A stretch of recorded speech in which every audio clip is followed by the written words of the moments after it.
Welcome to the Rollwise Podcast, the weekly show that explores all things tabletop RPGs. My name is Mike, one of your hosts, and I'm joined by my fellow RPG enthusiasts, Brent and Jeff. Say hello, Brent. Hello, everybody. Say hello, Jeff. Hi, everyone. So grab some dice, settle in, and let's kick off this week's show. And this week's going to be a good one because we're actually going to be talking about some things ahead of the curve. We had a chance, or at least I had a chance to go see the D&D movie, so I'm going to be sharing my thoughts and feels on that, as well as there's some conversation we're going to have in reacting to our good friends over at Wizards of the Coast and their explanations for, their survey feedback on what they were doing with paladins, druids, rogues, expert classes, all that kind of stuff.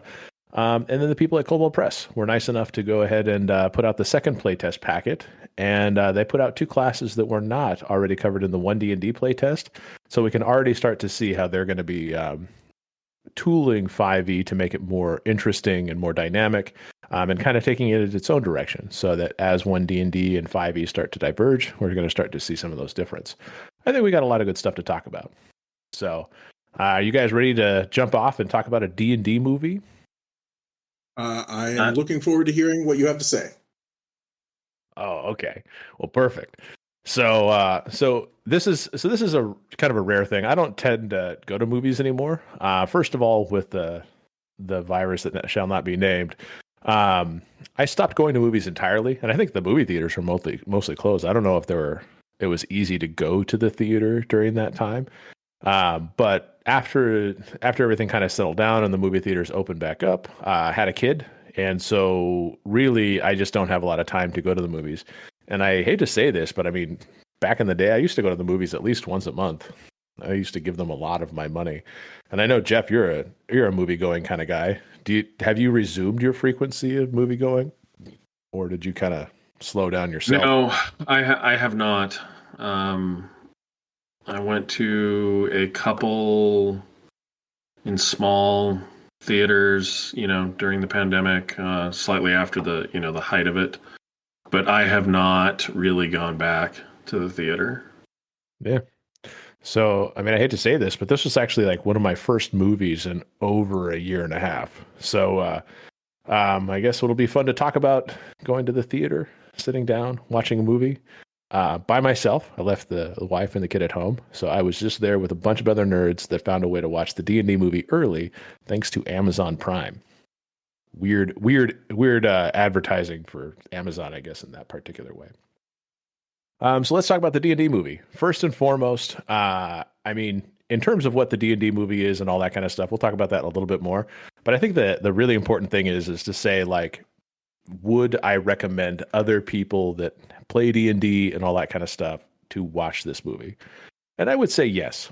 Firstly, now I know that there's never going to be a perfect way to capture D&D into a movie, and they're going to have to take liberties to make it interesting. Because, I mean, one of the things that you have is you have combat. If you have one person versus many, you guys know that action economy is going to be bad for the one person, right?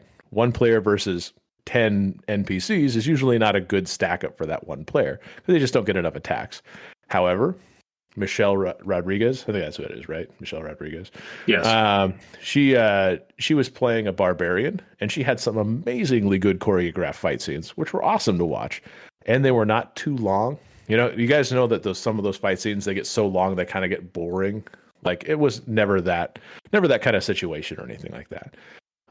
So I think just in general, if you're a D&D fan, you're going to like it because you're going to know a lot more about the stuff that they're talking about.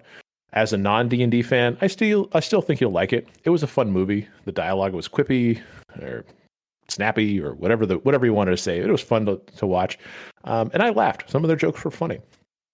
On the other side, though, I have to say that I was a little bit surprised that they, with how many things, like if I had never played D&D in my entire life and I went and watched this D&D movie, I think the one thing you've got to be careful of is that you're not going to go and play D&D and it's going to feel like this movie. Like that's not going to happen, because you're not going to have a druid that right out of the gate can, wild shape, whatever they say on that stat block 5 times, like, 5 times a day or something like that. Because the stat blocks that they made for the movie are just nonsensical. They don't exist in the rules. They're just kind of made up for the movie and all that kind of stuff. Yeah, I think they have to. I think because I think their goal needs to be to make an entertaining product, to make an entertaining movie, rather than staying 100% faithful to the source material, some of which just doesn't translate well to a visual medium. Mm-hmm. Well, and so I'm going to go ahead and put this tag on here now. Spoilers ahead. Probably some of the stuff I'll be talking about is going to be kind of spoilery. So I'll try not to spoil it too much, but the one of the things I would say is that if you watch this movie, you'll find that it's not terribly imaginative in terms of how it's going to unfold. Like, you guys all know where the destination is by the end of it, but as you get there, it's kind of more the journey to get there that you have a lot of fun. And like I said, I laughed. I enjoyed it. The people next to me were having a great time. I had one of those people that you sit next to in a movie theater that tends to guffaw at literally fucking everything. And I don't know if that makes it better or worse, but they enjoyed the shit out of it. Sometimes enthusiasm from other people in the theater is nice. Even prior to the year that should not be named, I wasn't a big theater goer. It's just kind of not my thing. I'd go if people asked, but that was about it. But I think one thing about the movie that I guess my question is to you is do you think, like, of course the characters don't really match up, and of course the characters, they're characters instead of in a movie instead of a role-playing game. But do you think that they use the setting well enough to make it feel like an interesting setting or a D&D style setting? I guess is one of the things that I would look for, because I think in a lot of those genre movies, be it video game movie or comic book movie, it isn't always being loyal to the source material, but it's making the world that the source material happens in feel good. And so that would be my question. Well, so the answer to that to me is that yes and no. And I think, and this is where it gets to be a little bit tricky, because in terms of fantasy, it's been really popular, in my opinion, to go down this grim, dark, gritty ass, The Witcher almost perfectly exemplified kind of the direction that I see a lot of fantasy go in so much as that it's dirty, it's dark, it's bloody, it's violent, it's gory, it's rugged, it's raw, that kind of thing. And I don't think that's bad, but that's not how I've ever really envisioned Forgotten Realms. I've always envisioned it to be a much more fantastical place, much cleaner, much brighter. And there are definitely dark things that happen, especially when you start reading about some of the tales in like Icewind Dale. Those are pretty bleak areas to try to, have any kind of story in and all that stuff.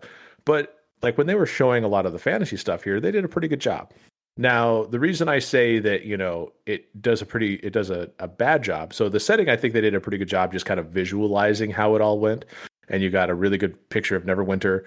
I mean, it was kind of generic. I don't think anybody would go, oh, that's definitely Neverwinter. But at the same time, it was a lot of fun. There was a lot of visual cool things that they did there. But if you start to go like from a D&D perspective, I mean, it gets to be a little bit weird. First of all, you guys saw the Druid. Everybody saw the Druid turn into an owlbear. I must have missed it because I might not have paid close enough attention to the trailer. But I missed that character is actually a tiefling. Did you guys get that from the trailer? Yeah, that was in the first. There was a lot of comments online that I didn't read because, again, like I said, I don't know that you need to hold 100% accurate to the source material as long as you're making a good movie.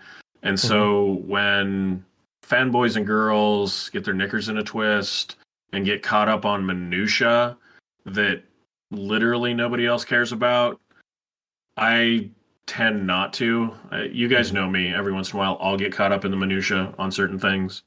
I have my rant type things too, but I do remember that she was a tiefling. Yeah. And so, and that's just kind of a visual example for me, is that like, tieflings having that fiend in them to like really kind of, make them ostracized, stand out. I mean, it's because they look so demonic in many ways that they weren't really accepted into society. But if you looked at her, I mean, a hat, boom, You wouldn't be able to tell the difference, kind of thing.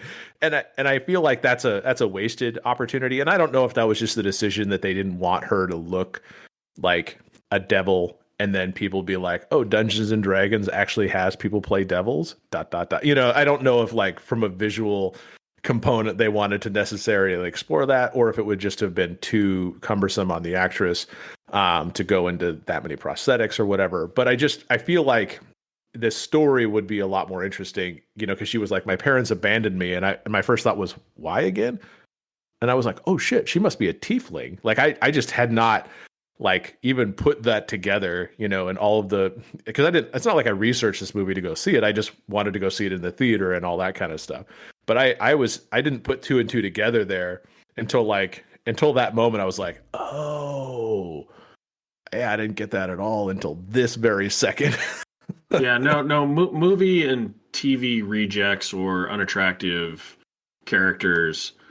If you put them in the real world and clean them up, spruced them up a little bit, gave them a haircut, are some good looking people. They're some good looking folks. Like they're better than regular people because nobody wants to see unattractive people on the screen to an extent.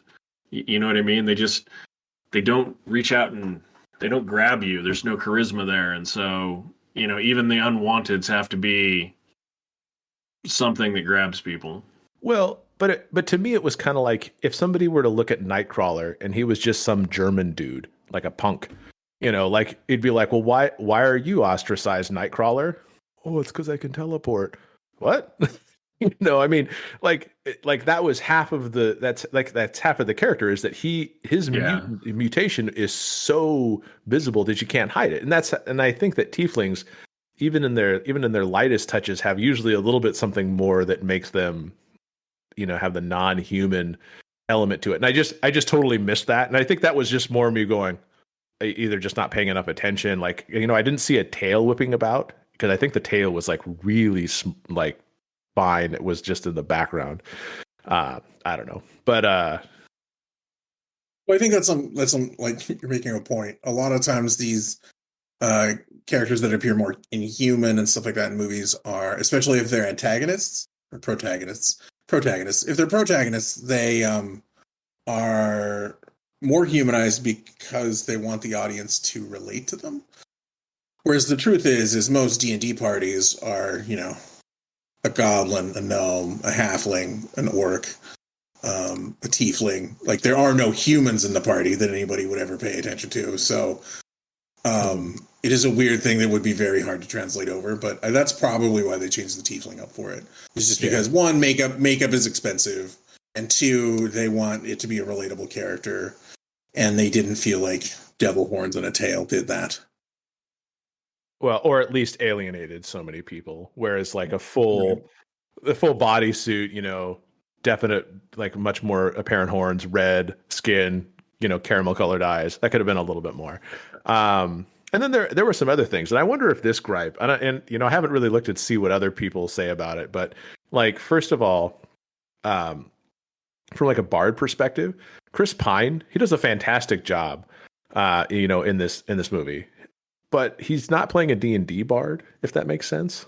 Like D&D bards tend to have things that they can do, like cantrips, spells. They're like kind of a little bit of a jack of all trades, and they have a lot of charisma that they can lean on. But he just used the charisma. He very much reminded me that they kind of used the archetype more of the, what is that guy's name from The Witcher? Oh God, what is his name? The bard in The Witcher, we can just go with Jasker or something like that. He kind of more reminded me of Jasker than like an actual D&D type bard. But I mean, potato. Like it didn't take away from the movie. He was still a fun character.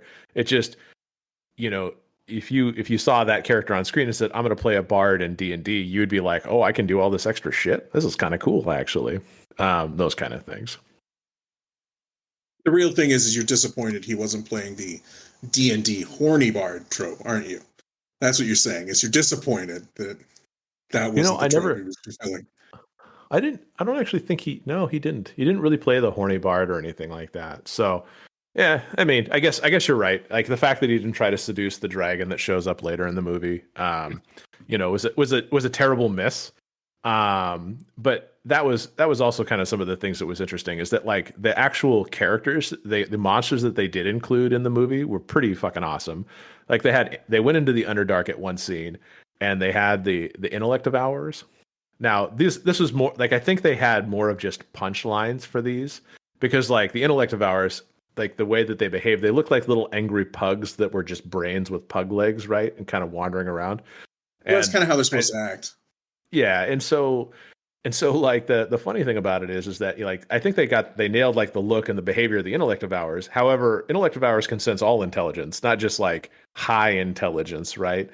And so what happens is they all kind of like plaster themselves against the wall and the ledge, and then the intellect of ours kind of just go on by. And then after they leave, Chris Pine's character, knowing that they're supposed to hunt after high intelligent people, kind of goes, well, that's disappointing because all of them were obviously left alone, right? It was a joke basically saying they're too stupid for the intellect of ours to eat. So Hey, just go back, Mike. It is Jaskier in The Witcher, so it's Jaskier. And I don't know. Can't the intellect of ours, maybe they weren't fully hungry and they want the juiciest cuts and they don't want to waste time with the gristle. maybe, I mean, it's just, I mean, that could be one thing. Speaking of other monsters, they also had a big fat dragon in that. You guys saw that in the preview, if I remember correctly. Well, that's supposed to be Themberchod or Themberchud or something like that. Now, I wasn't familiar with this dragon, so I had to actually look him up to see if he was a canonical dragon, like he actually existed somewhere in Forgotten Realms. And it looks like he actually was in the Out of the Abyss module. But the way they basically made it seem is that like he just was chasing after them, and like he had no intelligence. He just saw food, and like a dog, he was after them.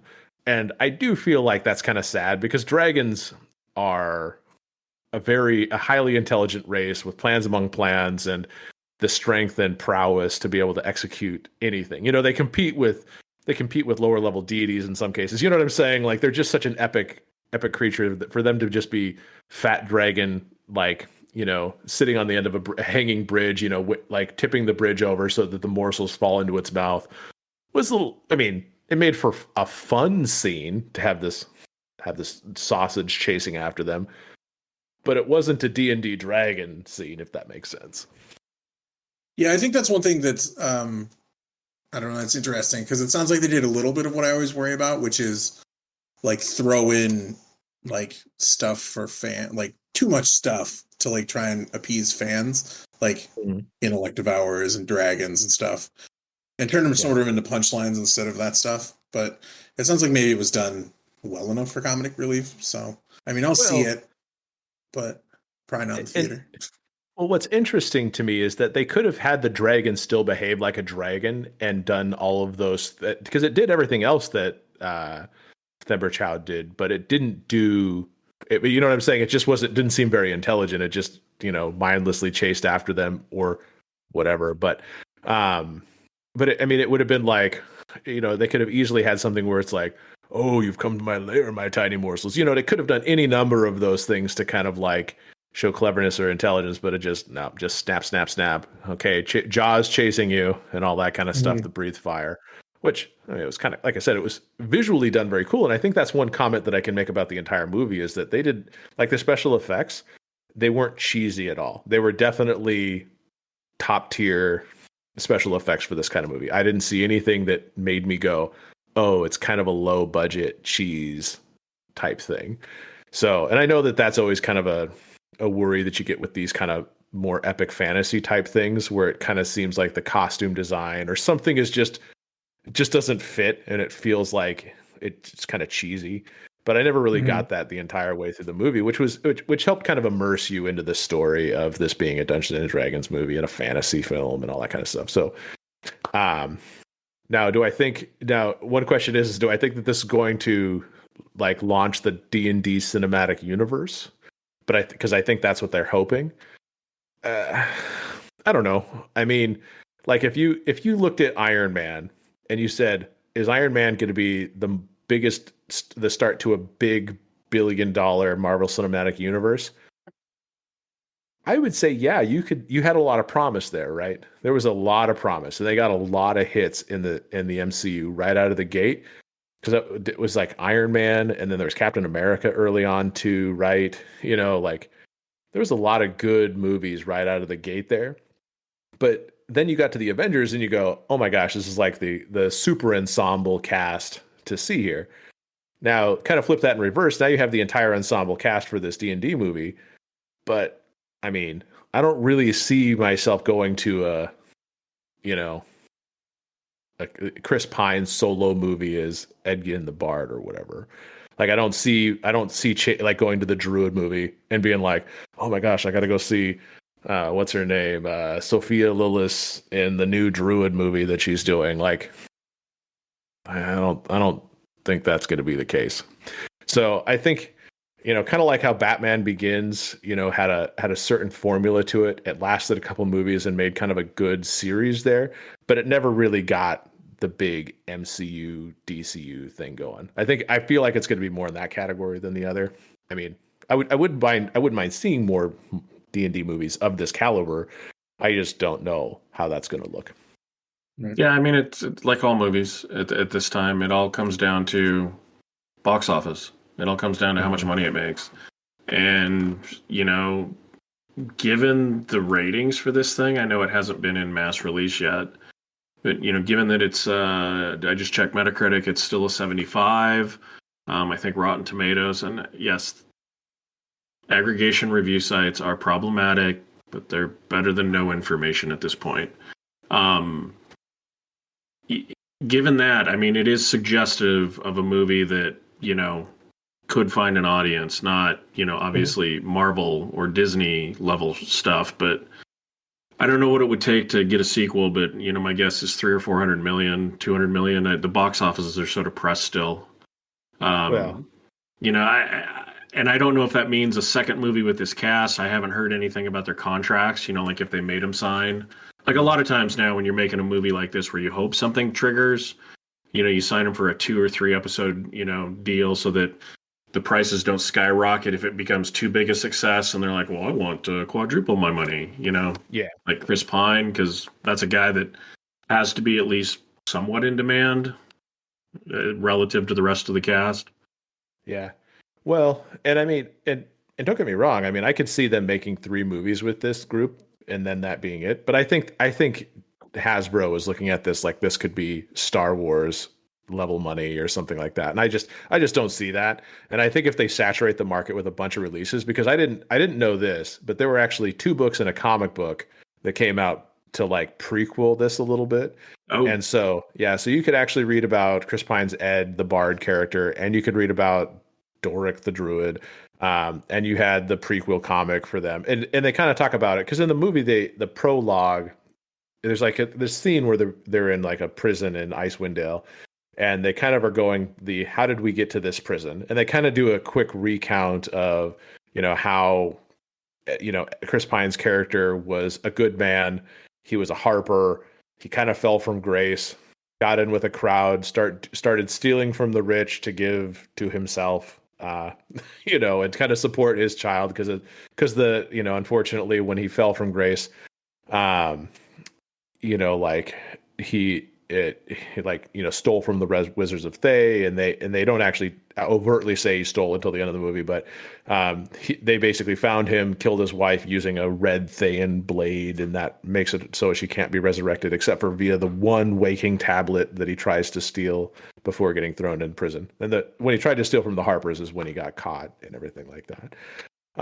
So I mean, the prologue itself, I mean, you could have had a movie just being that prologue. You could have had the entire group together. You wouldn't have had Sophie Lillis's character in that, the Druid, but you would have had everybody else.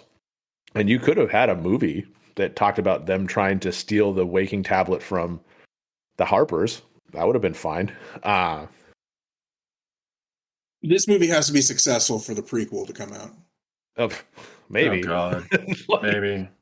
I mean, that could be true, or the fact that they just did it in book form. Maybe I didn't read the book, so maybe they did it in the book form, and that kind of elaborated on it. I don't know. Do we know? And I know it's been brought up, and not here on the podcast. Do we know why they're not licensing Dragonlance? Is it because they don't own enough, and they'd have to pay Margaret Weiss and Tracy Hickman, too much of the profit to? I mean, there has to be. If you could keep the budgets at a certain level, there has to be something there. I guess I don't think I want anything like the Marvel Cinematic Universe to come out. But if there could be other D&D movies exploring other characters and other areas and celebrating the setting, more, I don't know. Brent, what do you think? I bet you're right. And the reason that they don't license any of the books that are like the Drist books or the Dragonlance books or any of the Harper's books, I bet they don't because they would have to pay royalties to the authors. Whereas they can write something totally new and not have to pay royalties to the authors. I'm willing to bet that's what's going on, which I'd never thought of until you actually mentioned it. Because if they did a Drist movie, they would have to pay R.A. Salvador, I think, to use. I mean, some. I would hope he would get something. He did do the heavy lifting. Yeah, I mean they own Drist, but I think he owns I think they do have to pay him some money anytime they use his name. So, but then the question becomes economics, right? Would it be worth it? I don't know how much an author makes in royalty, but it seems like when if you do really well with this D&D movie that has a bunch of no-name characters that only really were manufactured for this. But the setting itself is well established, and fans of that setting might go as well as try to take their friends and all that. And it looks like a decent enough fantasy movie that people that just like action/fantasy movies would go see it. I think I don't know. I think if you did something with like Dritz and all that stuff, it might be okay. I just feel like that would be one of those really hard to get right movies, if that makes sense, because people have certain feelings about it, so that. I mean, we all know what happened with the Solo movie, that everyone's like, oh, Han Solo is my favorite character. And there were a lot of people that walked away from the Solo movie going, what the fuck just happened here? This goddamn train wreck. So, I mean, I'm not going to talk about Star Wars movies and how they're terrible. I'm just going to let that go. Well, I don't feel like all of them are terrible. I just felt that Solo was like a weird, it just didn't fit that I thought. And I felt like that was you could have called it almost anything else. Like, I guess, I mean, yeah, was it a plausible backstory for Han Solo? Maybe. Well, it's a story that just it was better. I didn't hate the movie. I enjoyed parts of the movie a lot. As a whole movie, I was like, Well, we'll see. We'll see if it ever materializes into anything else. But I do want to give a special call out to Hugh Grant. Right, Hugh Grant in this movie, he played Forge Fitzwilliams. I believe that was his character's name, and fucking amazing job. Like, I'm not like a Hugh Grant fan or anything like that, but between him and Chris Pine and everything along those lines, I mean, it was awesome. Like, Hugh Grant he wasn't in a ton of the movie, but he was in enough of the movie, and the way that he behaved in that movie, oh my God, that was amazing. I was surprised. I mean, how was Regé-Jean Page from the Bridgerton, right? Yeah, I never watched Bridgerton, but his character. This guy's hard to miss in a crowd. This is an attractive man. He's an attractive man, and he plays a paladin. Okay, so one of the other antagonists besides Forge Fitzwilliams is Fitzgerald Fitzsimmons. I don't know. There are the Thean wizards, right? And so the Thean wizards are actually portrayed as necessarily evil, and I think they gave enough backstory that the Thean wizards were done well. I think that they was good. Now, Regé, it was Regé, right? I believe that's how they pronounce it. Don't quote me on that. So he plays a paladin, and I think depending on who you ask, he could either be perceived as he could be perceived as well played or not. I like how he was played. He was basically played as kind of like the Old Spice caricature of like a man, like just super attractive. Shirt was unbuttoned when they first meet him. He was saving a small, kitten or cat child from a fish, and it just is just like this walking force of good. He takes them down to the Underdark on part of their quest to receive the helmet. He does badass fighting against like Thayan assassins, and he himself is from Thay, which is kind of weird. That's how they explained his long lifespan, is because he was caught up in a whatever. But he, and when he gets to the point where he's done with them, because this entire time he's flat, he doesn't understand like jokes or anything like that. So they basically just bounce right off of him. And then I just love his exit from the party because it was just so nonsensical. He's just like, oh, my time with you is done and I've got to go on to the other things. And so he just like turns around, and then you just see like Chris Pine, and I think it's the Justice or whatever, the sorcerer and the bard are basically watching him walk away, and he just walks in a straight line, and they're like, well, there's a rock there. Do you think he's going to go around and then he just like steps up the rock and goes he was destined to go in that one straight line. It's so fucking funny. It was stupid, but it was funny. Sure. And like that was another action sequence that just was awesome. Like the Thayan assassins versus the one paladin. I mean, he fucking had a great old battle there. I loved it. No, I love some of the comedy around the paladin. It was pretty good. So overall, how did you feel, Mike? It was good. Overall. Honestly, this is going to be a movie that I think if you watch it your first time, you're going to enjoy it because you're not going to necessarily be able to nitpick at it. But I think if you like start poking at it and you start critically thinking about some of the things, and you go, like I said, I mean, you go, oh well, as a bard, he wasn't really a bard. Oh, that dragon! Why was that dragon just like a weird dog that wanted to bite the little things? You could kind of do that, and so rewatchability maybe middling. I don't know if you could get too many more out of it. And I don't know if it's going to launch a thing, but like I said, I went to the theater. I enjoyed it. I laughed, and I laughed at the movie. I laughed at the movie's jokes. So if you watch the movie and you don't laugh, you go, I now know where Mike's intelligence and humor level is. Like right humor here. Level. I don't know that intelligence and humor always cross over.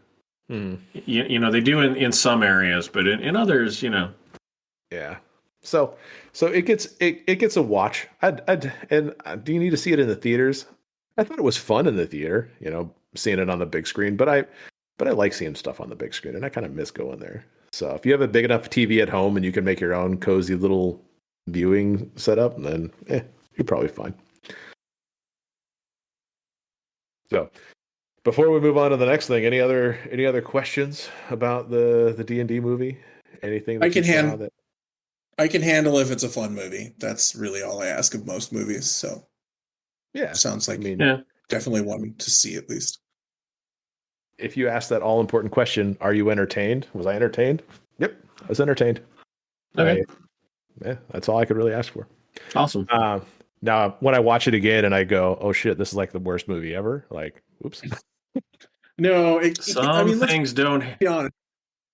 Let's be honest. It can't be as bad as the first D&D movie. It can't be as bad as Jeremy Irons overacting for an hour and a half, and the Thieves Guild guy that was the riffraff from Rocky Horror, and just Chris, one of the Wayans brother, just who apparently didn't fucking have a script, and they're like, I don't know, make jokes or something.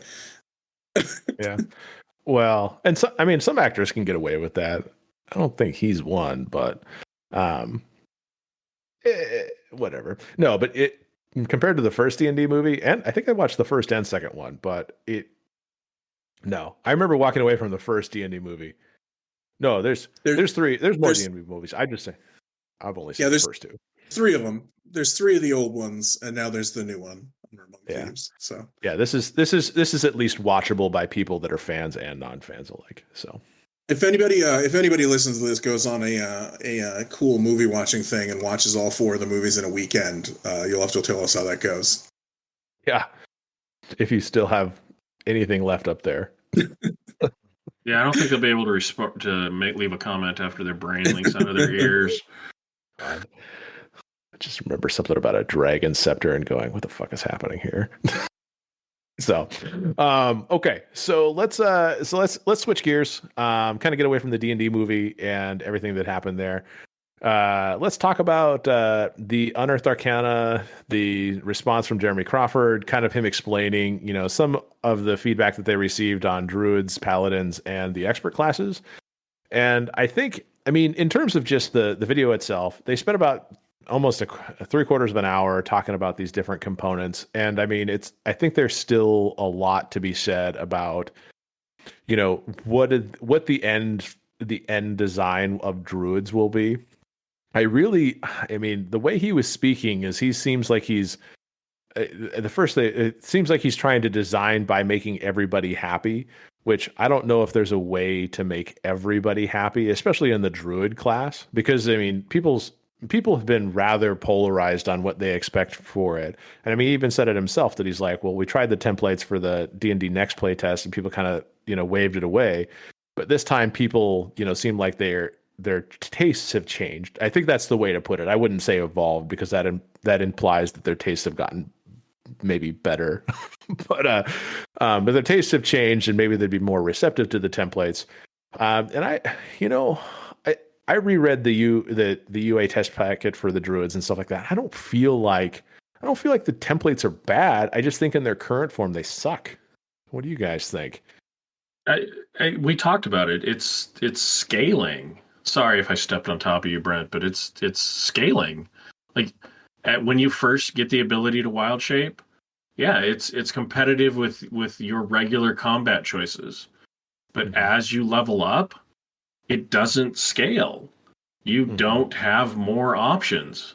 Yes, you can cast some abjuration spells and do some other small things, but I think there's a reason why most of the stuff that I read on Reddit or looked at on YouTube was pretty negative about the new wild shaping. And it had nothing to do with arguing about the stat blocks. It was that the stat blocks suck. Like, how do you get into a high-level encounter with that stat block and do anything at all? I thought it was awful. One, I think saying that it's not bad and then saying it sucks like 2 seconds later, I think that means it is bad. But anyways, I think one of the things that I would say about it is what I don't like about it, or I have a problem with, and I think that people need to look at, is it takes away your ability to do that one cool thing. Like if Spider Climb makes a scene for the character, it makes it so the druid can do something cool as a giant spider, like climb up a wall and evade something or something like that. Like these generic templates take that away, those opportunities away. And I think that's my problem with it. And that's why when I said on the last podcast, when I said it just turns it into like a generic mess, is that's kind of the thing that I don't know, like just generally I don't like about those, because it takes away like pack tactics with the wolf, like being able to work with the team if you're a wolf, or it takes away like the abilities that they gained in being the animal. And that allows for some cool, that allows for the druid to do some cool druid things and have that moment where they stand out as a character that can do druid things. And I think generalizing the templates makes a problem for that. And that's just role playing, not necessarily even the scaling problem that potentially could be an issue. Even if they can cast abjuration spells at 3rd level as a druid, and I still don't understand how they can heal, like they said in the thing. It doesn't. I guess I don't think I understand either, but I don't think that's the part necessarily I'm hung up on. I'm probably hung up on the same things you are in terms of that. And I do think when he called out that he says like a lot of people are saying that the stat blocks miss texture. I mean, that's a lot. That's when they say they're just missing texture, it's like, oh, it could use some more salt. No, it needs a whole flavor profile, because it's just substituting one stat block for another. And then what do? You just attack? I mean, like, I feel like that's just like the most boring approach that you could take to this. Basically, in this sense, in my opinion, you might as well say, I shapeshift into another human that looks exactly like I do with this stat block instead. Like, because it's essentially the same thing. You don't get any abilities of the animal, so why not just say, I Hulk up and I now attack better. Like, I swing my staff a little bit better. You could. Yeah. I mean, I mean I guess that's true. I didn't actually think about that. So I guess there's two questions then. I mean, in the first one is that, I this is kind of the direction I would go if they're stuck on the templates, is that if you could do something to allow you to use different creature abilities, whether you burn spells or something like that to allow that kind of customization. I mean, would you guys be on board with that type of approach? I still and I don't play a lot of casters, but to me, every time I play a caster, I tend not to use the spells because it feels like I have so few of them, especially at the lower levels. And so when you blow it, that's it. You have to long rest again to get it back, right? Well, it depends on the class, right? Okay, so it depends on the class, and maybe I'm just being overly cautious or trying to optimize too much as part of the combat. But I don't know. If you had more slots to use, like, it's a cool ability, and I want to be able to use it. You know what I mean? Not use it once and then not be able to use it. Mm-hmm. It's the thing that gives the character a lot of the flavor and a lot of what sets you apart from other things. And yeah, I don't know. Nobody wants to use it, right before the big bad fight, so you don't have anything when you face the boss. And I think, and this is the thing, is if you're using spell slots or something like that to do it, like, you still run into the same problem. It's, I look like a Cocker Spaniel, but now I can run on the ceiling because I use spider climb.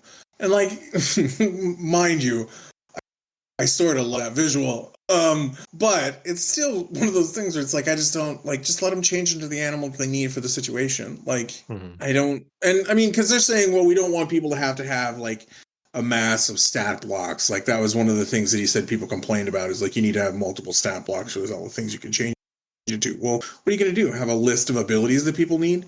Like, you can have just a list of abilities of things that they can use their spell slots for. Like, it's a mechanically complicated. I mean, you have to accept the fact that some classes are are going to be more mechanically complicated than others. Like, if you're playing a wizard, deciding what spells through your book of spells is going to be a little bit more mechanically complicated, and that's the type of character players want to play. If I'm going to play a simple character, guess what I do? I play a fighter in 5e who just stands there and people swing swords at him, and then he swings back once in a while and hopes to God that the monk or the wizard, like, blows the shit up. Like, and that's just the way, like, it's just people choose how they play. And I think you got to kind of, that's why there's variation in the classes. And that's why one of the reasons 4th edition was so strange, is because all the classes felt essentially the same. Yeah, they said they were trying to separate them, and somehow they made them feel all the same by trying to video game them. And honestly, I think they're too afraid of power creep. I still don't know if they're still burned from 3rd edition and 3.5, where there was so much content that was made that you couldn't possibly understand how absolutely everything interacted, and you got these majorly broken things. But if you're going to make somebody good at something, you have to make it really good at something. And I just want to make this one point. My understanding is that most people that play a wild shaping druid now, at higher levels, wild shape as soon as they can into a cave bear. One of the reasons is he gets 2 natural attacks. He gets one with its bite and one with its claws. In the generic stat block, you get 1 attack for a D8, right? Which is essentially the bite attack of the cave bear. The claws, though, are 2d6 plus 5 if you hit. And you can't tell me that over the course of a long combat at higher CR levels, that doesn't make a huge difference. Doing 2.5 times more damage under current rules than under future rules. I still feel that D&D combat drags horribly, and I don't think it's because I play with horrible dungeon masters. I don't. I think there's a problem with the combat system to a degree. And there's just so much variability, and you're not hitting for enough to, you shouldn't one hit everything. But you shouldn't have to have 20 rounds of combat to beat something with 80 hit points. Yeah, I think that you're both hitting on some stuff, and I think what it boils down to is that, it is the class fun to play. And if like, because right now, I mean, the reason I like the Circle of the Moon Druid is because it is a fun class for me. And it's not because I put up like amazing damage numbers, which I feel like that's where everything ultimately ends up in all these discussions about the playtest, is that it's like, well, now you can't do a lot of damage and all this kind of stuff. But it's like, well, but I mean, if you do a lot of combats, yeah, that's going to be like a big concern. But like the fact that there was so much utility with the Circle of the Moon Druid that you could turn into these different creatures, and as Brent said, you could spider climb, which would allow you to get into places that you probably shouldn't have been in, kind of thing. You know what I'm saying? Like there was a lot of utility there that made it an interesting class, and you got your shining moments. It may not have been because you obliterated an enemy, but you did something fun. And I mean, even in my own game, when I play with another group that we get together infrequently, and we're playing in this desert campaign, we've had fun with it. Like I was able to evade the guards because I was able to turn into a kitty cat, like those kind of things. And that's what makes it a more compelling class to me than being able to be like, well, I've got this, big hit energy that I did 36 points of damage with my swing. Oh, fuck yeah. Big hit. Well, yeah, that's, yeah. Well, that's the thing is, like I said, it's those abilities to have those shining moments where, like, oh, I escaped. Like, and I guess maybe the template, like, if you can do that with the template, like, can you turn into a cat? I don't know. But, like, I just think that the abilities are nice bonuses to the role playing. Like, I don't know, just being able to, like I said, being able to spider climb because you're a spider, or getting pack tactics because you're a wolf, or, so yeah, I think it adds a shining moment to the druid that you're watering down with a regular stat package by saying, oh, I'm a cat, but I'm basically the same as if I was a dog or a bear or a badger. Yeah. So I think the other question then turns is that if they curated the stat blocks that were available to the druid, like they basically said, okay, well, as your wild shape, you can basically turn into, at first level, you have these 8 stat blocks you can choose from, these 8 creatures that as a druid you could do.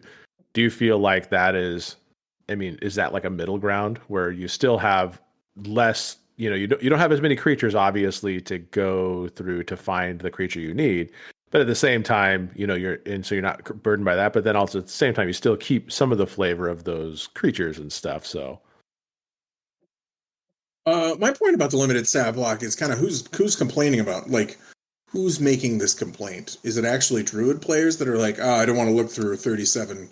I don't want to look through 37 CR2 or below characters or creatures to decide what I can turn into? Because I don't think it is. I think it's something that somebody decided was a balancing issue. And I kind of think it should be fuck it. Like, just if somebody wants to look through 8 pages of creatures to figure out which one they want to turn into, that's maybe they're playing a druid. But, like, sure. That, though.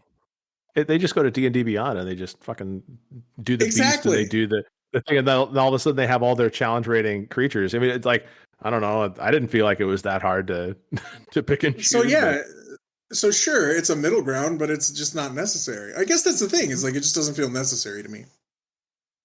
No, I think you hit it on the head, Brent. It's a game balancing thing. It's like the nerfing the Paladin Smite, right?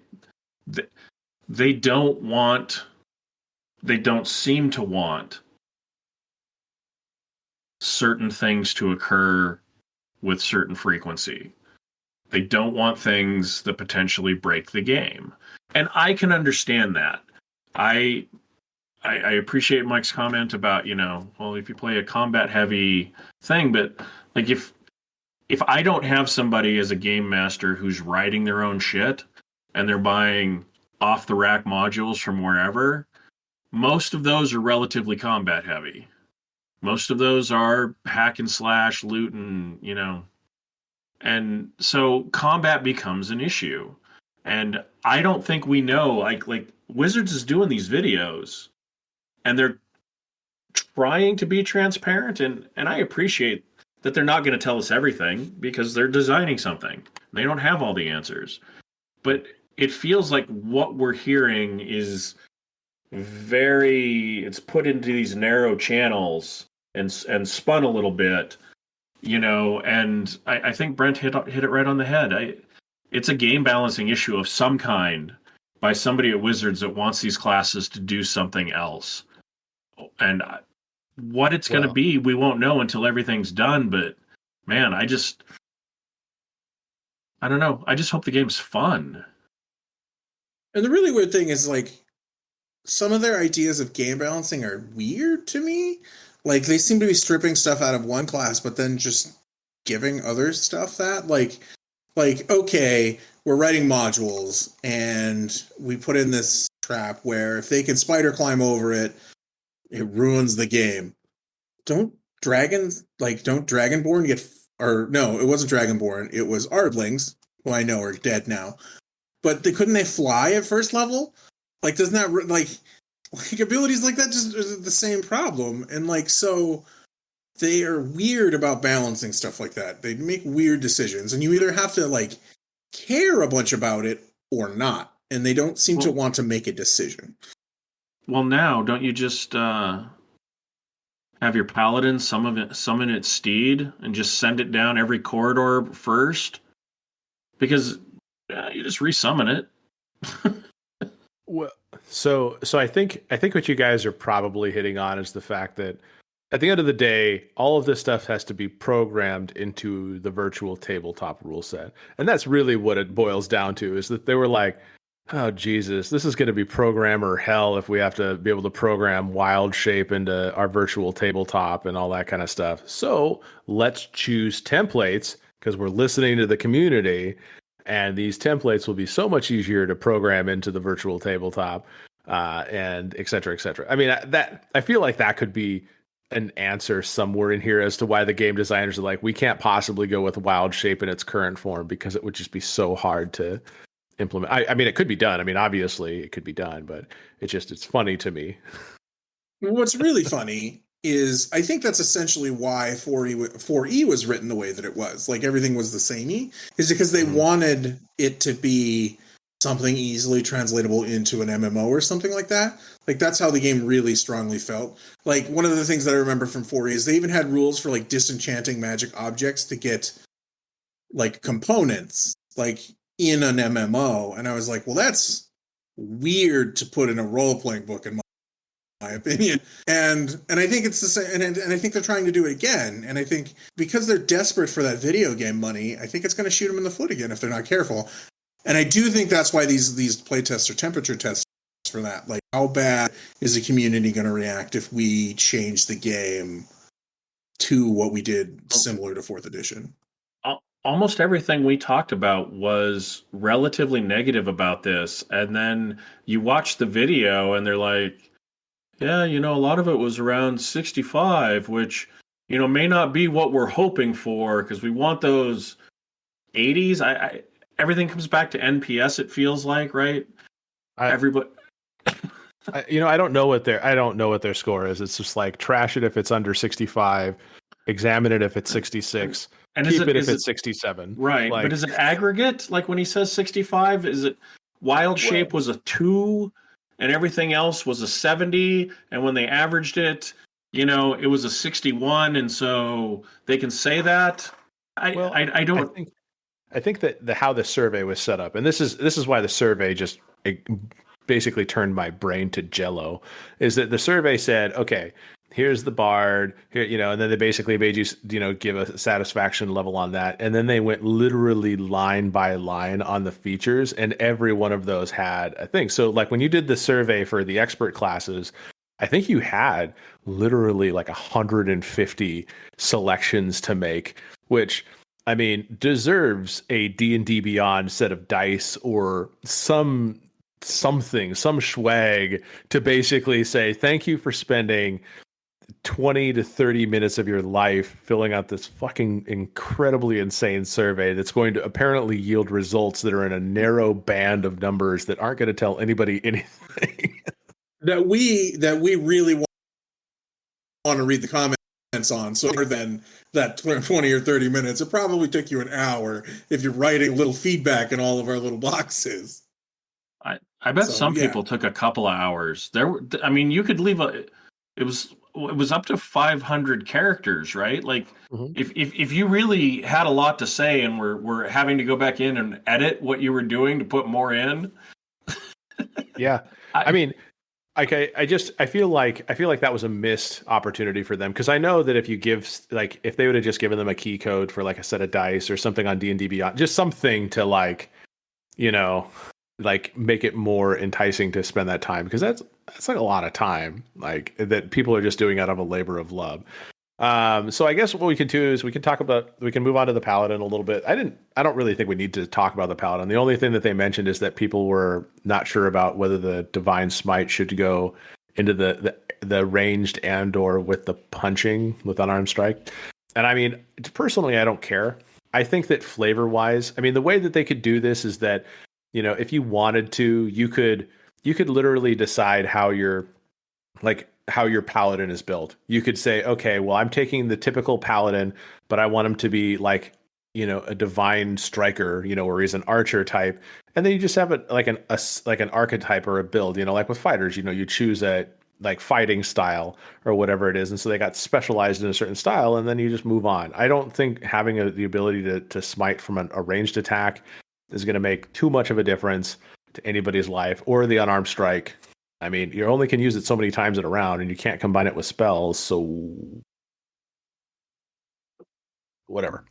Yeah, I want to build my paladin, right? Like Thor, and throw dwarven warhammers from a distance and get my smite bonus, you know, when I hurl that across the battlefield. Fuck yeah. I say go for it. Me too. Like, the thing is I think, I don't know, it's again, it's a weird thing where they're like, well, people need to stay in their lane. And it's like, so you can't build a fighter that uses a bow?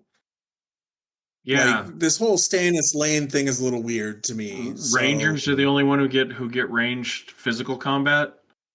Right. And monks are the only unarmed combat people. Well, monks and druids, I guess. Yeah, you can't have a brawling barbarian, right? Because it's taking too much away from the monk, and it would just be horrible. Really? Would it? I don't know, and I don't know how the VTT is impacting this, but it has to be impacting it a lot, because that seems to be the future, the, you know, quote unquote future of OneD&D. So, well, I don't know.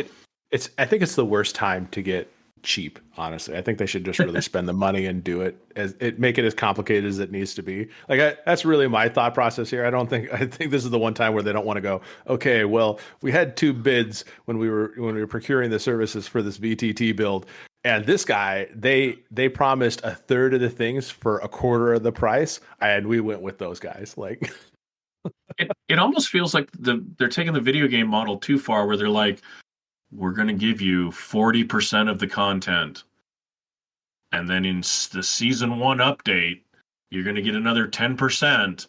You know what I mean? So they get like 5 years of content until you actually get characters that feel heroic and fun to play overall, and give you more than one choice. I don't know. Season 3, you can finally have a 20th level character. Yep. Yeah, maybe I'm being. I feel super cynical tonight, but I don't want to. But man, some of the shit is confusing. Let's be honest. ChatGPT just couldn't had a problem with wild shape variables. Like, man, it really had a fucking hard time pinning those down, so they had to change it. And the microtransactions to play an elf are what are going to drive people away, anyways. You just play a human, and then you can buy your other heritage starter pack for $5, so you can play elves and dwarves too. Man, that would be nice if it was only $5. Imagine getting the species packs and it's like 30. Did you guys ever play Star Wars, the MMO? Because there was what you could do is you could either earn classes, if I remember correctly, like you could play through and earn a class if you reach certain milestones in the game, or you could just buy them with like cartel coins, which were effectively in-game cash currency. And it was just like, or you could just pay $5 and unlock X character class or character race or whatever for creation. I feel like that's what's going to happen. You're going to be like, oh, well, you get the PHB classes, but all that stuff in Fizzbands, that's $250 a race, you know?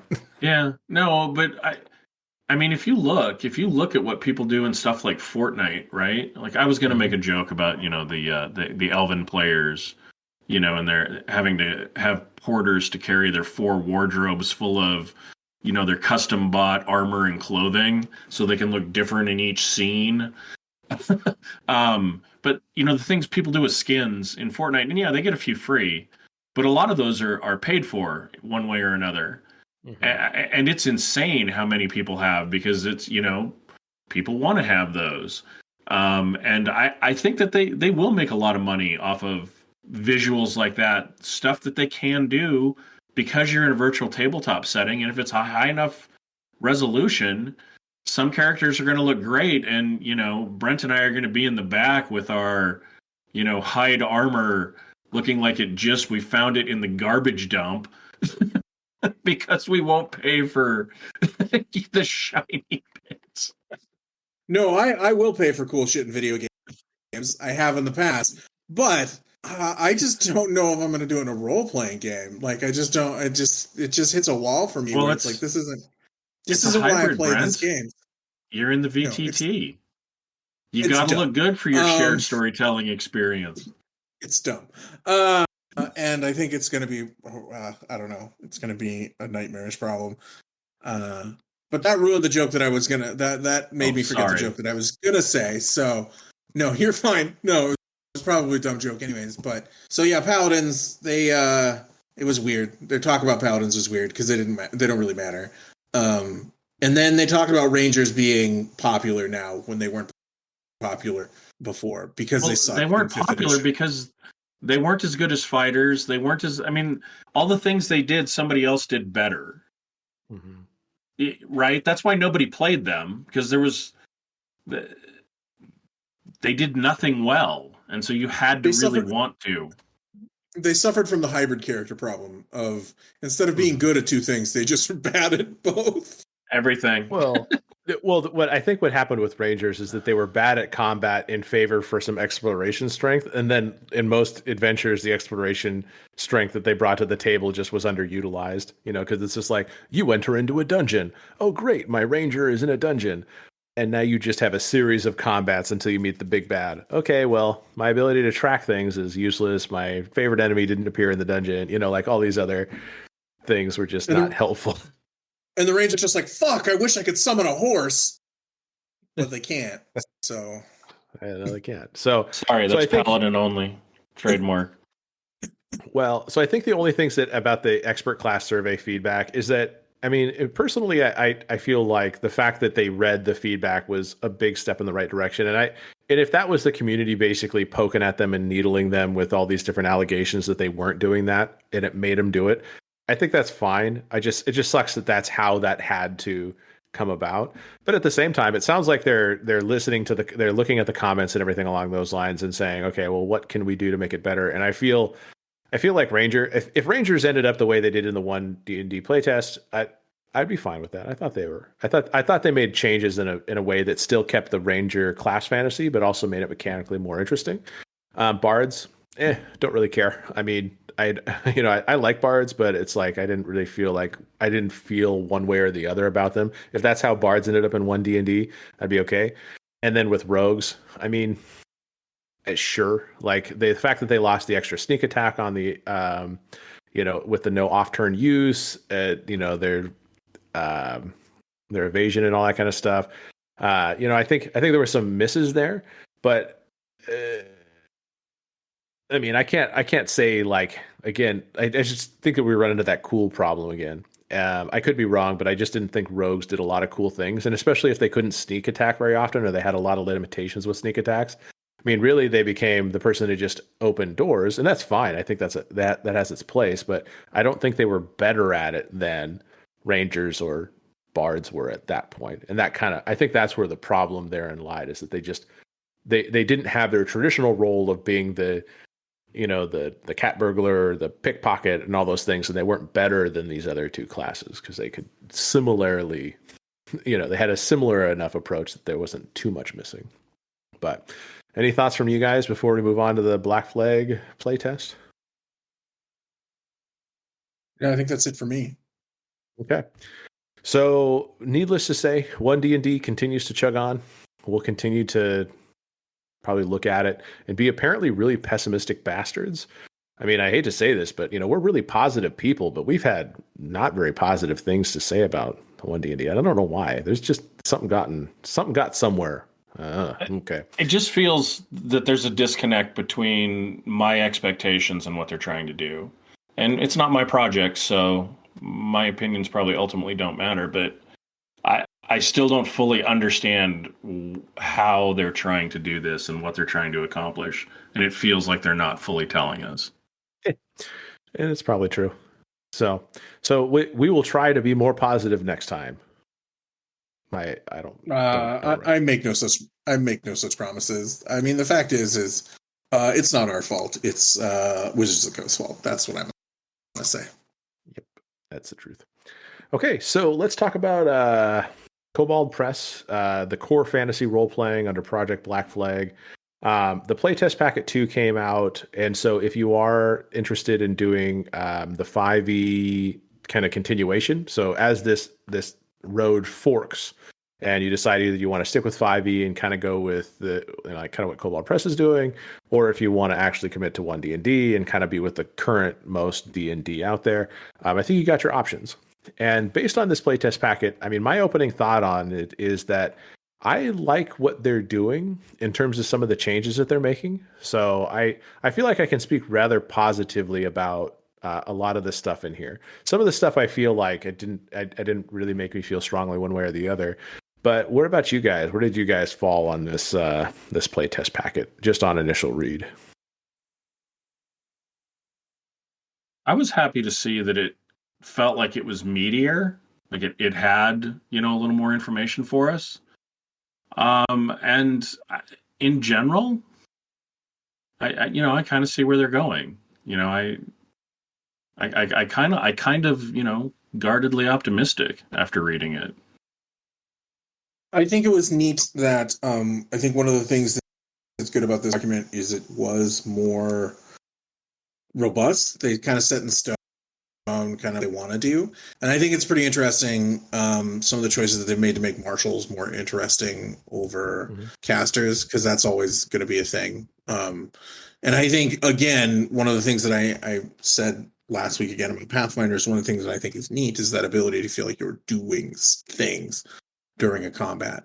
And I think for a martial class, that's one of the main problems, is you wind up feeling like you're just not doing it as much as some of the other classes, like casting fireballs or magic missile or shooting arrows or whatever. You feel like you're just, I swing my sword, I try to make it hit me more than other people, something like that. So I think the stunts piece that they introduced in the martial class of fighter in the book was interesting, that you have points and you can choose to do stunts. I think that's kind of cool. Yeah, and I think before we talk about the marshals, I think I did want to ask you guys about the luck points and all that stuff, but what I think other people need to recognize is that I think from a playtest perspective, what's really cool about this is that you have 2 extra kind of insights that they provide that I don't think that we saw necessarily on the Unearthed Arcana. And at least I didn't see a lot of it on the Unearthed Arcana that Wizards put together. But the first thing that I noticed right away was that they had PC Wisdom and they had Behind the Curtain. And I think just having those 2 type of explanations. So as a player character of this is what we're trying to accomplish, so you understand how it's played with. And the Behind the Curtain is why did we make this design decision, and why do we encourage you to play it this way to test it out and all those kind of things. And I think luck was a really nice way that they did that, is because when I read the luck points, because it was supposed to replace inspiration, I felt that was a more interesting approach than inspiration, because it allows you to kind of fail forward a little bit better, because you can bank a certain number of luck points to use them, and basically say, okay, well, I use these luck points to, have a higher overall roll. And so if you have 5 luck points banked, I mean, you can influence 25% of your roll. Whereas if you have an advantage, I don't know if you have that same. I don't know if you have that same ability to boost. You just get a second D20 roll, which, if it's already a long shot, now it's still a long shot. You just have 2 chances. Yeah, statistically, I'm not a statistics guy, but one of the things I think it removes those feels bad moments where like you're close. Mm-hmm. Like the DC is a 15 and you rolled a 13 and you're like, well, I have advantage. I'll go ahead and re-roll, and then you roll a 10. Like it removes those moments where you wasted a resource and still blew it. Whereas with luck, it's like, oh, I rolled that 13. Well, I'll just spend the 2 luck points to hit. Which I think is, I mean, for me, like I said, I chronically roll poorly. So having anything that mitigates that is always nice for me. So I think that's a neat concept. Yeah, I think it gives you some certainty, like Brent said, in spending a semi-precious resource. You not only get to choose when you do it, you get to have some idea whether using it is actually going to help you in the party. And it might be the thing that swings that combat. It might be the thing that saves your party member from going down because, you didn't miss. It doesn't have to be the thing that kills something, but if you earn the luck points, being able to spend them in times that are absolutely advantageous to you is better than something that is potentially advantageous to you. And if I remember right, like I haven't played as much D&D as, some other people in a long time, but the inspiration system, I know you get it, but if it's handed out as scarcely as the luck points, I'd rather have the luck points personally, just as a direct comparison between the two.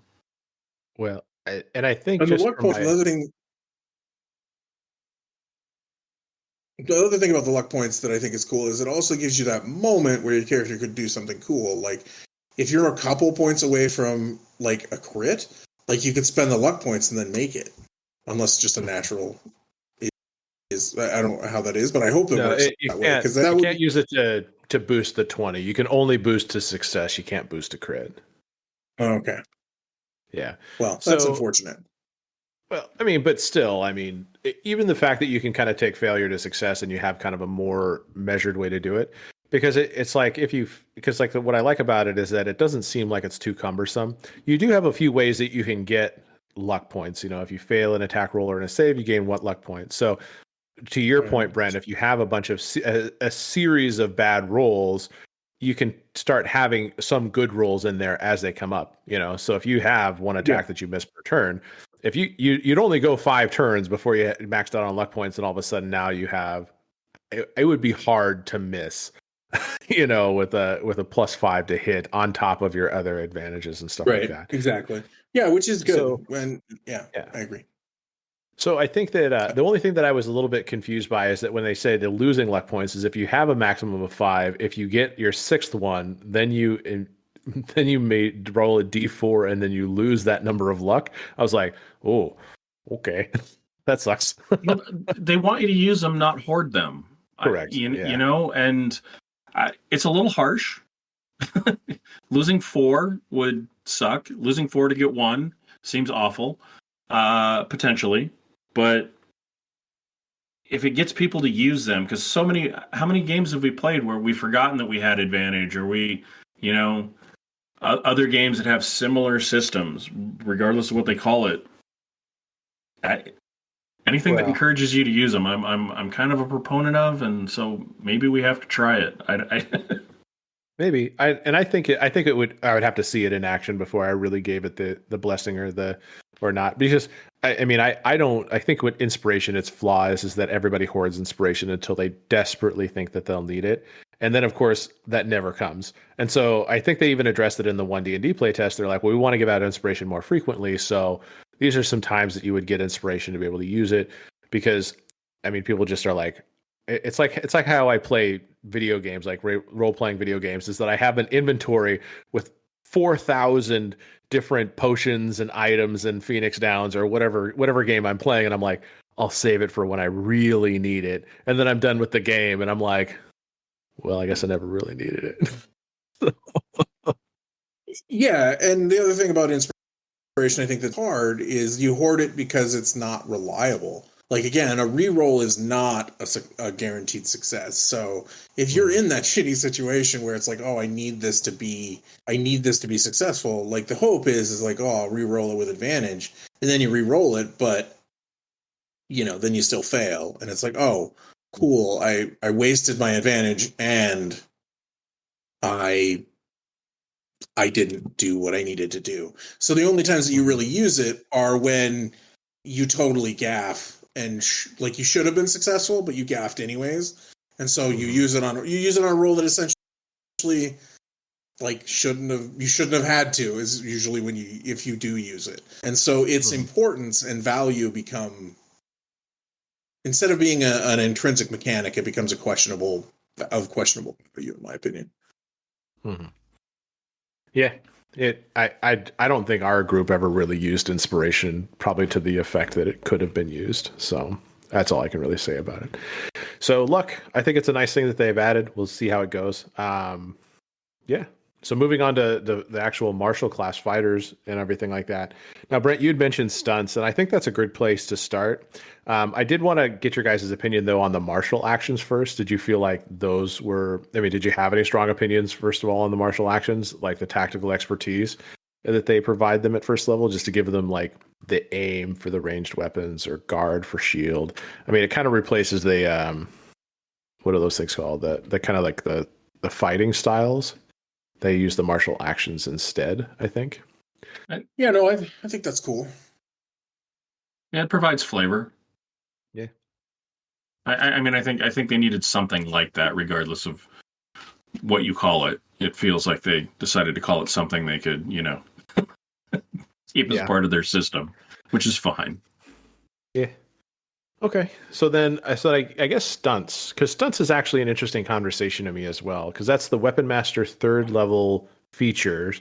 They get the mastery, which is you mastered 3 of those weapons, blah, blah, blah, blah, blah. But then you also get the stunts, and you get to know 3 stunts. Now, I actually had two thoughts about this, and I was curious about where you guys fell. But the stunts that were weird to me is because, first of all, you get stunt points, and you expend stunt points to do the stunt. And then you get the stunt points back when you get to short or long rest. And so do you think that that's the right resource for that particular combat thing? Or, do you feel like that works in this scenario? Because you only get 3 of them at that 3rd level, but how do you guys feel about using a resource to gain stunt points? Or stunts? I can see why they wanted to limit it.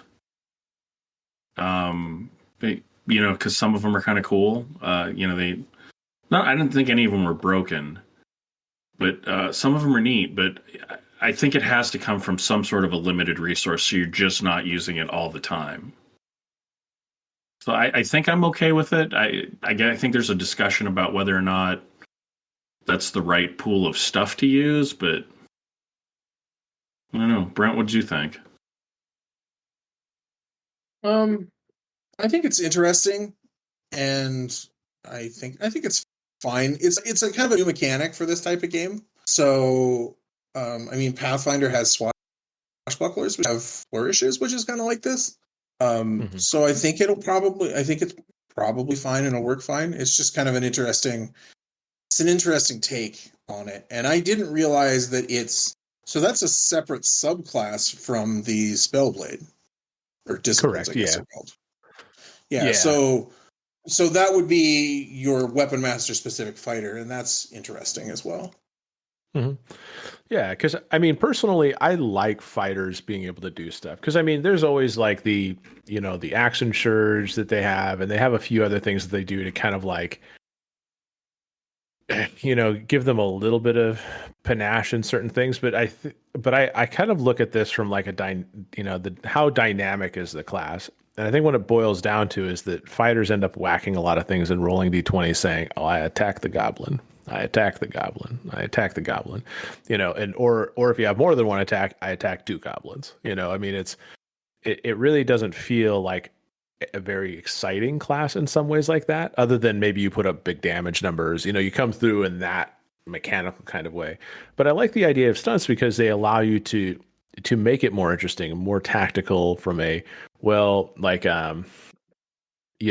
in this case, I noticed that a lot of the things just do allow you to do damage between 2 different creatures and stuff like that.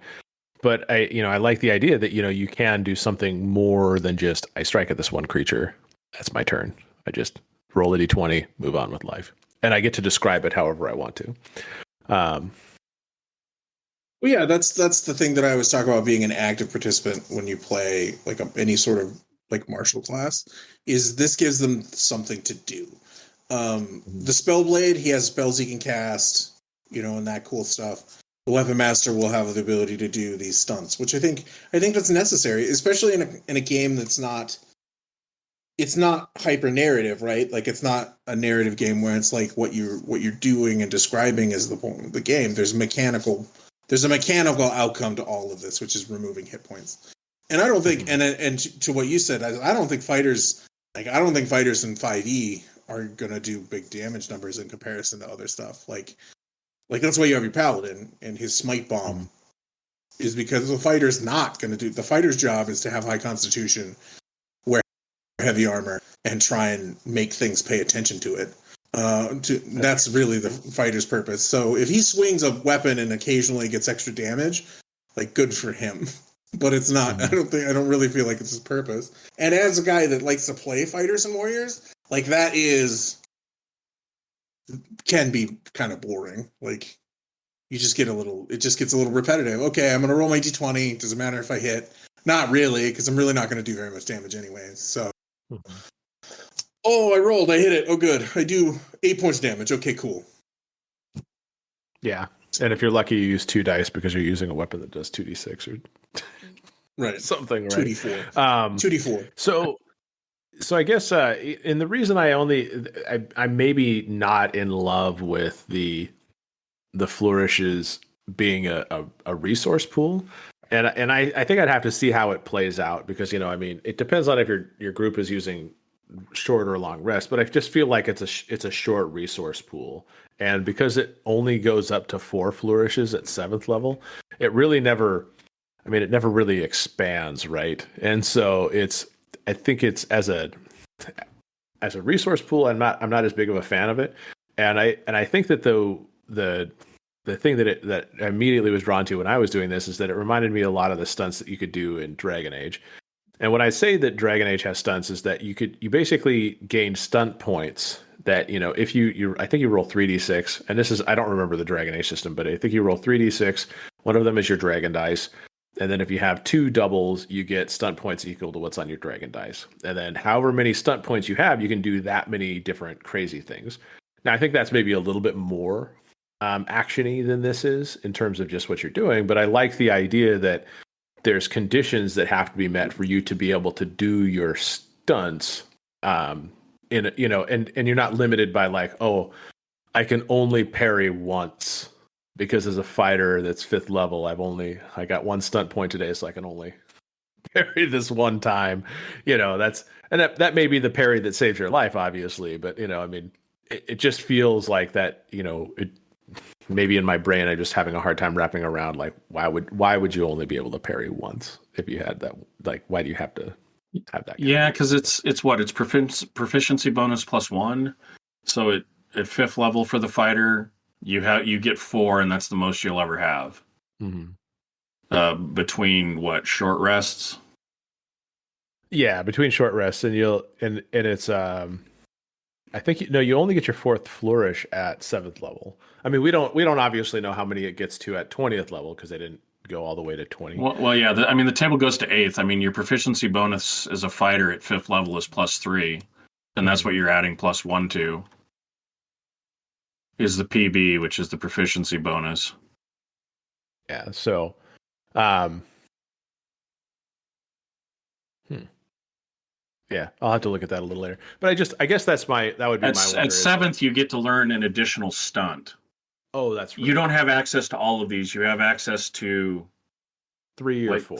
Three of them, and then you can get 4. But the point pool is your proficiency plus 1. You have 3 in the point pool until 5th level, and then you have 4 points. Okay. Yeah. So, but I don't think your proficiency bonus ever really goes crazy high, so you're never really going to see a huge number of these flourishes. But like I said, I just think it's interesting because for me, it would be a more interesting application if you could create conditions that allowed you to use flourishes. Like imagine if you, and I mean, and that might be something that could be broken too. Cause like somebody uses pack tactics, right? All of a sudden you're never going to not use pack tactics if you can avoid it, but that's kind of the point, right? So if you can create a situation where you as the fighter have gotten the rogue directly diametrically opposed to them, why can't you both gain some sort of advantage out of this? And that's, I mean, most combat shouldn't just be you versus, one you versus something else. But, to me, it'd be more interesting conditionally, I guess, is what it boils down to rather than point spend. But I can see the both of them having an argument, especially since it's a short rest. I think it depends on how, like, again, we're kind of looking at this in a vacuum. I think it kind of depends on how powerful the abilities are. I know Cleave in 3rd edition, which is kind of what for example, the Arcing Strike is, where you do like damage and then do half your damage to a second target. Like Cleave was a big deal in 3.5 for a fighter. It was broken. And then and then like which is what that did. And then Make It Count wasn't like, it sounds like if you could do that 3 times in a combat, every round where you get plus 10 to your attack roll, like that's a pretty big deal. So I think it depends on what, and the other thing is it is weird because if you look at it, it looks like the Spell Blade, which is the other discipline, looks like it has more abilities. Like with this ability to use cantrips and stuff like that, it looks like you can do more within a combat. So it'll be interesting. The weapon master doesn't look fully fleshed out to me, to be completely honest. It looks like there's more that should probably be done to it. Maybe. And it might just be that, after reading Pathfinder, we were kind of expecting there to be a lot more bells and whistles on each of these different classes. That might be what we're missing here, but no, this is pretty powerful too. Once per turn, when you roll damage for an attack with a weapon you have mastered, you can reroll one of the weapon's damage dice and use either result. So a weapon master might be doing a lot of damage. Like he might be your damage output fighter because that mitigates, like, if you roll that 1 on your D8. So that combined with flourishes might be a big deal. Yeah. No, but again, in a vacuum, it's a little hard to tell. Yeah, I get that there might be some things that may make it so that the resource pool is the more balanced way to do it. I just from a martial's perspective, we're a guy who's played a lot of martial classes that always wants the most for that subset. Maybe I'm just being greedy, and because I'll never cast a wish spell as a fighter, right? Never. So I mean, give me my conditional stunts. Who knows? The way the game is, you'll probably never cast a wish spell as a wizard either. At least if your DM has any brains at all. But anyways, moving on. So I think the next one, it's the wizard progression. I looked at the wizards. It looks like they included 2 or 3 different traditions in there. They had the battle mage, they had the cantrip, adept. Was that what it was, or did they just have the battle mage and the cantrip adept? I think those were the 2 that they had. They had the battle mage and the cantrip added. Did you guys have anything like I felt like the wizards were okay. They reworked a little bit of how the wizard works in terms of just like relabeling. So instead of it being levels, there's circles. How the circles are spent are fairly similar. I didn't really see anything that I saw that really threw me for a loop in terms of what they were doing. Didn't really see, you know what I'm saying? I didn't really see anything that was like, oh, this makes mages particularly under or overpowered. Did you guys see that? No, I didn't. Go ahead, Brent. No, I think I didn't see anything. They look pretty standard wizard. I like the fact that they have a battle mage. Like, I think that's something that usually in most stuff. I think the only battle mage I've ever seen is in Hackmaster, which isn't a serious game at all. So having a battle mage in one of these is good, because that's usually what people... I mean, if I was going to play a wizard, that's always what I want to play anyways. So I think that's interesting. The other thing that I like, that I really like, is them giving you a term like circles, like spell circles or circle wizard, is something I like from a role-playing standpoint. Just like it reminds me of Earth Dawn and their circle system. And the reason is because you can say things like, oh, I'm a third circle wizard in character, and it makes sense. Versus when you have a role-playing instance where like, well, how good of a wizard are you? I can cast Fireball is like the only way that you can really tell people like what level of ability you are. Whereas in reality, I feel like they would have ranks. So being able to say, I'm a fourth circle wizard is a nice role-playing touch, I think. Or I've mastered up to the fourth circle of wizardry or spells. I think as a neat thing for an in-character piece of information, because I've always found that difficult in D&D. It's like, well, how strong is your wizard? I can cast 4 cantrips a day. It's like, oh, okay. So you suck at life? I'm confused. I can clean my clothes at will. All right. Well, that was one scene that they had in the movie, and I didn't. And you know, what's funny is I didn't even really talk about the sorcerer, the wild mage sorcerer that was there. That, you know, we talked about him being a gunslinger. I should have probably mentioned something about that guy, because that was just weird. He like shows up, and I think he's casting cantrips, and he's like, the smell of grass, you know. It's like fresh cut grass. I think that's actually something that the cantrips can do. So, like, you know, prestidigitation or something like that. And sorry, it's not circles, it's rings. It's rings. Circles is Earth Dawn. Rings is apparently the Black Flag project. But I like that. I think that's neat. Potato, pomegranate, whatever. You know. Okay. Potato copyright.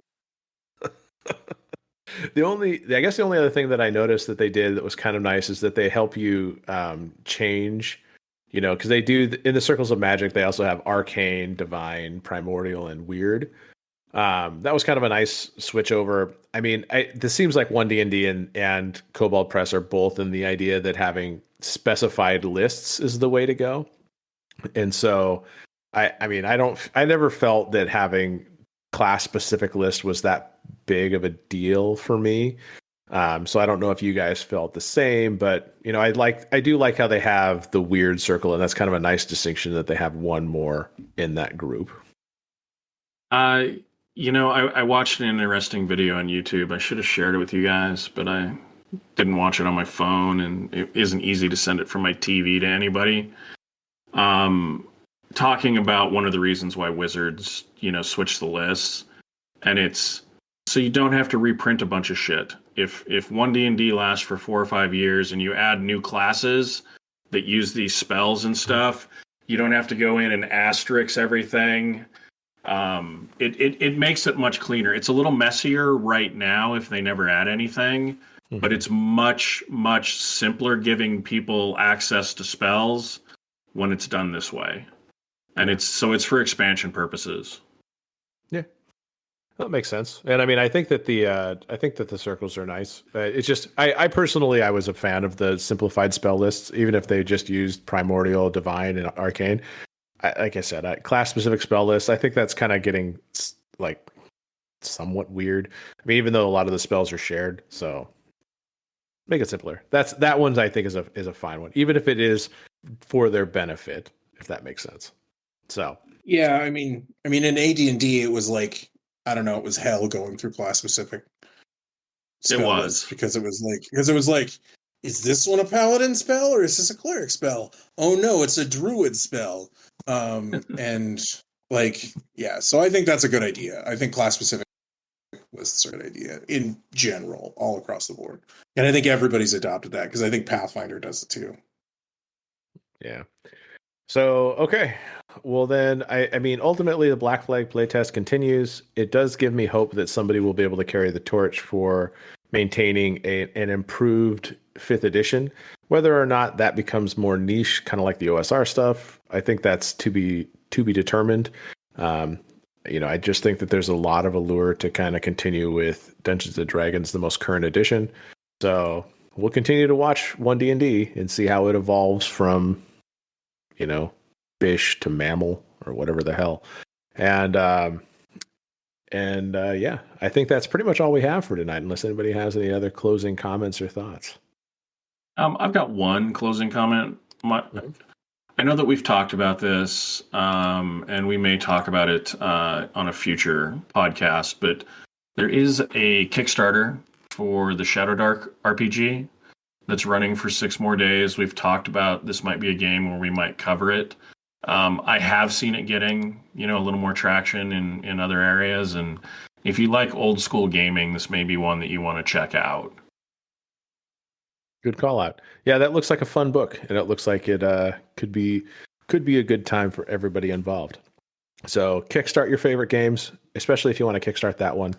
And we'll see if we actually get content from it in terms of maybe either something we can play, and we'll share it with you guys later. So, Brent, you want to sign us out? Absolutely. As always, like we always say, make sure you support your favorite games. Go out there, look for new games, and as always, roll well and roll wise, and be safe out there. And scene.